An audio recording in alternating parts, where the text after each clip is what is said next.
Nutritionist جو ہے نا، جو خوراک کھانے سے ریلیٹڈ ریسرچز کرتے ہیں،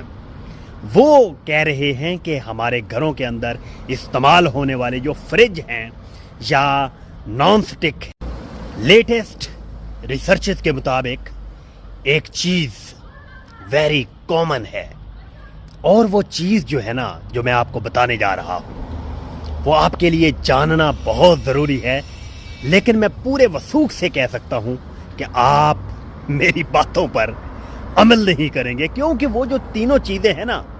ہماری زندگی میں اتنی زیادہ ان ہو چکی ہیں کہ انہیں اپنی زندگی سے نکالنا، اپنے کچن سے، اپنے گھر سے نکالنا ہمارے لیے میں سمجھتا ہوں کہ امپاسبل ہو چکا ہے۔ نیوٹریشنسٹ جو ہے نا، جو خوراک کھانے سے ریلیٹڈ ریسرچز کرتے ہیں، وہ کہہ رہے ہیں کہ ہمارے گھروں کے اندر استعمال ہونے والے جو فریج ہیں یا نان سٹک ہیں یا اوون ہیں، وہ کہتے ہیں کہ یہ تینوں چیزیں جو ہیں نا، یہ گھر کے اندر استعمال نہیں ہونی چاہیے۔ وہ بتا رہے ہیں کہ یہ جو تینوں چیزیں ہیں، یہ پکڑ کر سرے سے کھانے کی کیمسٹری ہی بدل دیتے ہیں۔ تو اس سے یہ ثابت ہوا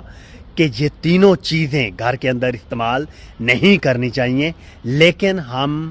اس سے باز نہیں آنے والے۔ میں سمجھتا ہوں کہ لوگ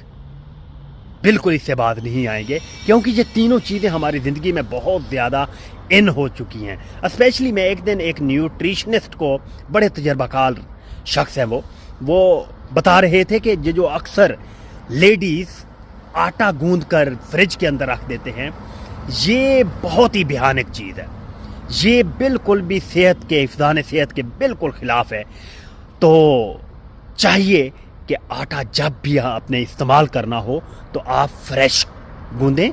اور اس کی روٹیاں بنا لیں۔ لیکن کیجولی ہوتا یہ ہے کہ لوگ اپنے گھروں کے اندر، اسپیشلی لیڈیز جو ہیں، جو ہمارے عام طور پر ہم پاکستان میں دیکھتے ہیں کہ جو آتی ہیں، انہیں گھر کی مالکن کہتی ہے کہ بھئی کل تو آپ نے آنا نہیں ہے، اگلے 2 دن کا بھی آٹا گوندھ کے فریج میں رکھوا دیں۔ تو یہ چیز جو ہے، میں سمجھتا ہوں کہ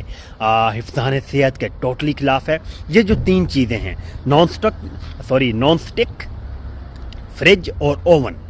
ان تینوں کے اندر جو ہے نا،